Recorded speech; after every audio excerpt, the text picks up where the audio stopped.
नमस्कार दोस्तों, जियो से बीएसएनएल और एयरटेल से बीएसएनएल तो चले जाएंगे, लेकिन बीएसएनएल को भी टेलीकॉम इंडस्ट्री में कमर कस के फाइट देनी पड़ेगी और इसमें बीएसएनएल का साथ देगा टाटा। दोनों के बीच में 15,000 करोड़ की डील डन हुई है। इसी से बीएसएनएल इस साल 3G से 4G में और अगले साल में 5G में एंट्री लेगा। इस खबर ने टेलीकॉम मार्केट में धमाल मचाया है। वीडियो के अंत में हम बताएंगे 3 महत्वपूर्ण कारण जिसे लगता है कि बीएसएनएल कम बैक कर सकती है। तो इससे से पहले जानिए बीएसएनएल के बारे में कुछ अनसुनी बातें। चलो देखते हैं इस वीडियो में बीएसएनएल कंपनी की शुरुआत कब और कैसे हुई और एक समय पे देश की सबसे बड़ी टेलीकॉम कंपनी थी। फिर ऐसा क्या हुआ कि बीएसएनएल धीरे धीरे लड़खड़ाने लगी। बात है सन 1850 की, जब टेलीग्राफ युग की शुरुआत हुई। ब्रिटिश कंपनी ने भारत में कलकत्ता और डायमंड हार्बर के बीच पहली टेलीग्राफ लाइन स्थापित की थी। ब्रिटिश ईस्ट इंडिया कंपनी ने टेलीग्राफ सेवाओं का उपयोग किया और 1854 तक टेलीग्राफ लाइनें पूरे देश में फैल गई। लेकिन जब देश आजाद हुआ तो टेलीग्राफ की जिम्मेदारी डिपार्टमेंट ऑफ टेलीकम्युनिकेशन यानी डॉट के कंधों पर आ गई थी। इसके बाद डॉट ने कई सब्सिडरी कंपनीज की शुरुआत की, जिनके जरिए वो दिल्ली, मुंबई जैसे महानगरों में टेलीफोन लाइन बिछाने का काम करने लगे। साथ ही इन्होंने इंडिया को इंटरनेशनल लाइंस के जरिए दुनिया के बाकी देशों से भी जोड़ा। इधर 90s के दौर में कई प्राइवेट टेलीकॉम कंपनीज इंडिया में अपने पैर जमाने लगी थी। इन्हीं से कम्पीट करने और सर्विसेज व पॉलिसीज पर सही से काम करने के लिए सरकार ने 1999 में डॉट को 2 हिस्सों में बांट दिया था, जिसमें से पहला था डीटीएस और दूसरा था डीटी डॉट। उसका काम अब सिर्फ पॉलिसीज बनाना था और सर्विस प्रोवाइड करने का काम डीटीएस के हाथों में आ गया था। फिर आया 1 अक्टूबर 2000 का दिन, जब सरकार ने डीटीएस का नाम बदलकर बीएसएनएल, जिसका पूरा नाम है भारत संचार निगम लिमिटेड, कर दिया। और इस तरह उस बीएसएनएल की शुरुआत हुई जिसने पूरे भारत को कनेक्ट करने का काम किया था। बीएसएनएल को पीएसयू यानी पब्लिक सेक्टर अंडरटेकिंग बनाया गया था, ताकि कंपनी की वर्किंग कैपेसिटी बढ़े और यह आसानी से प्राइवेट कंपनीज का मुकाबला कर सके, जिसका परिणाम बहुत बढ़िया आया। साल 2000 में इंटरनेट, 2002 में 2G और 2005 में ब्रॉडबैंड सेवाएं ऑफर की गई। अपने शुरुआती दौर में इस कंपनी ने बहुत तेजी से विकास देखा और कुछ ही सालों में इसके 2.5 करोड़ ग्राहक हो गए। साथ ही यह 1 मिलियन ब्रॉडबैंड कनेक्शनों को सेवाएं प्रदान कर रही थी। उस टाइम पे भारत की सबसे बड़ी टेलीकॉम कंपनी थी। अब सवाल यह होता कि आखिर ऐसा हुआ क्या कि मार्केट में राज करने वाला बीएसएनएल समय के साथ डूबता चला गया।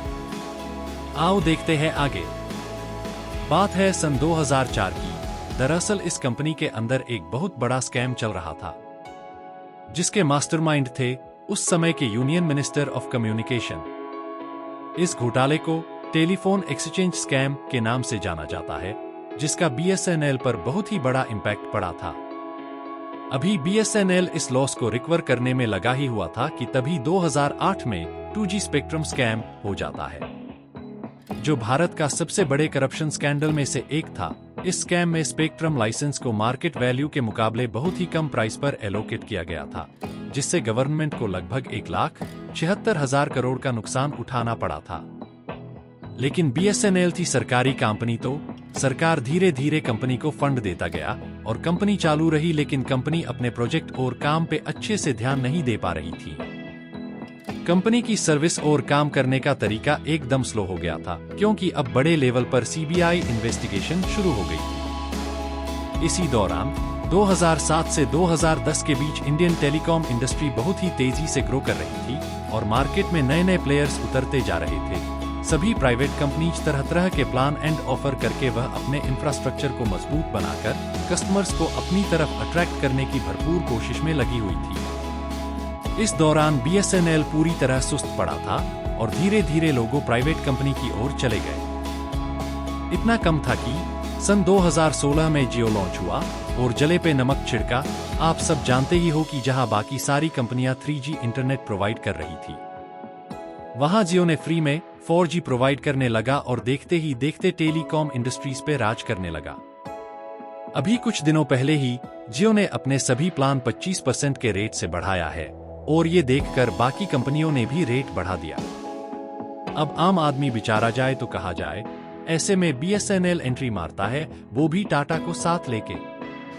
फिर तो क्या था, इन प्राइवेट कंपनियों की मनमानी को जवाब देते हुए लोगों ने बॉयकॉट करना चालू कर दिया और टाटा का BSNL ऐसा नारा लगाकर BSNL को सपोर्ट करने लगे हैं।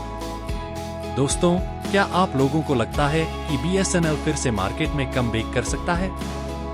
जी हाँ, BSNL कमबैक कर सकता है। उसके लिए 3 रीजन हैं। पहला, सरकार का सपोर्ट। BSNL सरकारी कंपनी है और जैसे कि हमने वीडियो में देखा कि BSNL को सरकार की तरफ से फंड मिलता रहता है, तो एक बहुत ही बड़ा चांस है कि सरकार उसको कभी डूबने नहीं देंगी। दूसरा, टाटा का भरोसा।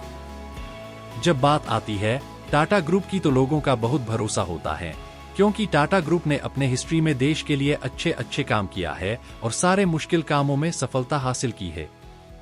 अब तीसरा और सबसे बड़ा रीजन है जनता का सपोर्ट। आप देखो तो सब जगह पे बॉयकॉट जियो, बॉयकॉट एयरटेल, बॉयकॉट वोडाफोन चल रहा है और दूसरी तरफ सपोर्ट BSNL और सपोर्ट टाटा का ट्रेंड चल रहा है। आपको क्या लगता है, टेलीकॉम मार्केट में कौन राज करेगा? क्या आप भी BSNL को सपोर्ट कर रहे हो? कमेंट में बताओ, और वीडियो अच्छा लगा हो तो वीडियो को लाइक करो और चैनल को सब्सक्राइब करना मत भूलना।